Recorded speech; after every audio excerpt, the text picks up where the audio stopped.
ಇಂದು ಅವರು ಇಲ್ಲಿ ಬಂದಿರತಕ್ಕಂಥದ್ದು ನಮ್ಮ ಅಭ್ಯರ್ಥಿ ಆದಂತ ವೆಂಕಟರಮಣೇಗೌಡ ಉರ್ಫ್ ಸ್ಟಾರ್ ಚಂದ್ರು ಅವರ ಪರವಾಗಿ ನೀವೆಲ್ಲರೂ ಅತ್ಯಂತ ಪ್ರೀತಿಯಿಂದ ಮತವನ್ನು ನೀಡಿ ಕಾಂಗ್ರೆಸ್ ಪಕ್ಷದ ಜಯಕ್ಕೆ ತಾವು ಕಾರಣೀಭೂತರಾಗಬೇಕು ಅನ್ನೋಂತ ಬೇಡಿಕೆ ನೀಡಲಿಕ್ಕೆ ಬಂದಿದ್ದಾರೆ.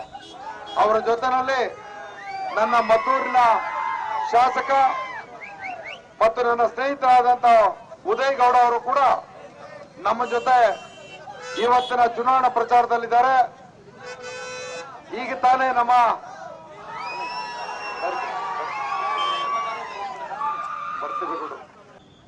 ಹಿರಿಯರು ಆದಂತ ಮರ್ತಿಬೇಗೌಡರು ಕೂಡ ನಮ್ಮ ಜೊತೆ ಇವತ್ತು ಈ ಒಂದು ಪ್ರಚಾರದಲ್ಲಿ ಪಾಲ್ಗೊಂಡಿದ್ದಾರೆ.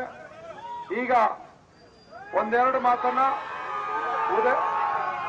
ಉದಯ್ ಅವರು ಮಾತಾಡಿದ ನಂತರ ದರ್ಶನ್ ಮಾತಾಡ್ತಾರೆ. ಆಯ್ತು, ಮರ್ತಿಬೇಗೌಡರು.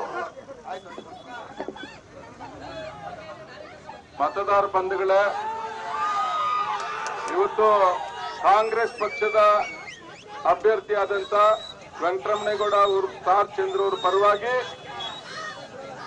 ಖ್ಯಾತ ಚಲನಚಿತ್ರ ನಟರಾದಂತ ಗೆಳೆಯರಾದಂತ ದರ್ಶನ್ ಅವರು ಬಂದಿದ್ದಾರೆ. ತಮ್ಮ ಮನೆ ಬಾಗಿಲಿಗೆ ಕಾಂಗ್ರೆಸ್ ಪಕ್ಷದ ಅಭ್ಯರ್ಥಿಗೆ ಮತ ಕೇಳಲಿಕ್ಕೆ ದಯಮಾಡಿ ಕಾಂಗ್ರೆಸ್ ಪಕ್ಷದ ಕೊಟ್ಟಿರ್ತಕ್ಕಂತ ಗ್ಯಾರಂಟಿ ಕೊಡುಗೆಗಳನ್ನ ನೆನಪು ಮಾಡಿಕೊಂಡು ತಾವೆಲ್ಲ ದರ್ಶನ್ ಅಭಿಮಾನಿಗಳು ಕಾಂಗ್ರೆಸ್ ಅಭ್ಯರ್ಥಿಗೆ ಮತ ಕೊಡಬೇಕು. ದರ್ಶನ್ ಒಂದು ಬೆಂಬಲ ಮತ್ತು ದರ್ಶನ್ ಅವರ ಸಹಕಾರ ಸದಾಕಾಲ ನಮ್ಮ ಜೊತೆ ಬಂದಿದೆ. ಸುಮ್ಮನೆರಪ್ಪ, ಇಳ್ಕೊಳ್ಳ ಬೇಡ, ಸಾಕ್ತಿದೆಯಪ್ಪ. ಅವರ ಬೆಂಬಲ ಮತ್ತು ಸಹಕಾರ ಯಾವಾಗ ಬಂದಿದೆಯೋ ಆವಾಗೆಲ್ಲ ನಮ್ಮ ಅಭ್ಯರ್ಥಿಗಳು ಗೆದ್ದಿದ್ದಾರೆ. ಈ ಬಾರಿಯೂ ನಿಮ್ಮೆಲ್ಲರ ಉತ್ಸಾಹ, ನಿಮ್ಮೆಲ್ಲರ ರಣಕಾಳೆಯನ್ನು ನೋಡ್ತಾ ಇದ್ರೆ ನಮ್ಮ ಅಭ್ಯರ್ಥಿ ವೆಂಕಟರಮಣೇಗೌಡರಿಗೆ, ದರ್ಶನ್ ಅವರಿಗೆ ಏನು ನೀವು ಪ್ರೀತಿಯನ್ನು ತೋರಿಸ್ತಿದ್ದೀರಿ, ಆ ಮತವನ್ನ 26ನೇ ತಾರೀಕು ಕಾಂಗ್ರೆಸ್ಗೆ ನೀಡೋದ್ರ ಮುಖಾಂತರ ವೆಂಕಟರಮಣೇಗೌಡರನ್ನ ಗೆಲ್ಲಿಸ್ಕೊಡ್ಬೇಕು ಅಂತ ಪ್ರಾರ್ಥನೆ ಮಾಡ್ತೀನಿ. ಒಂದೆರಡು ಮಾತನ್ನ ಮರ್ತಿಬೇಗೌಡರು ನಮ್ಮ MLC ಆಗಿದ್ದಂತ ಮರ್ತಿಬೇಗೌಡರು.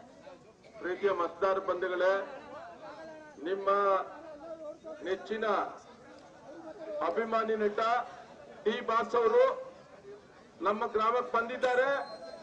ನಾವೆಲ್ಲ ಹಸ್ತದ ಗುರುತಿಗೆ ಮತ ಕೇಳಲಿಕ್ಕೆ ಬಂದಿದ್ದಾರೆ. ಕಳೆದ ಬಾರಿನೂ ಕೂಡ ಅವರ ಬೆಂಬಲಕ್ಕೆ ತಾವೆಲ್ಲ ಆಶೀರ್ವಾದ ಮಾಡಿದ್ದೀರಿ.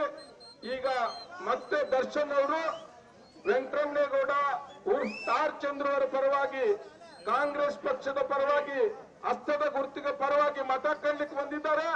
ತಾವೆಲ್ಲ ಅವರ ಅಭಿಮಾನಿಗಳು ಕಾಂಗ್ರೆಸ್ ಪಕ್ಷವನ್ನ ಜಯಶೀಲರನ್ನಾಗಿ ಮಾಡಬೇಕು ವೆಂಕಟರಮಣೇಗೌಡರನ್ನ ಅಂತೇಳಿ ವಿನಂತಿ ಮಾಡಿ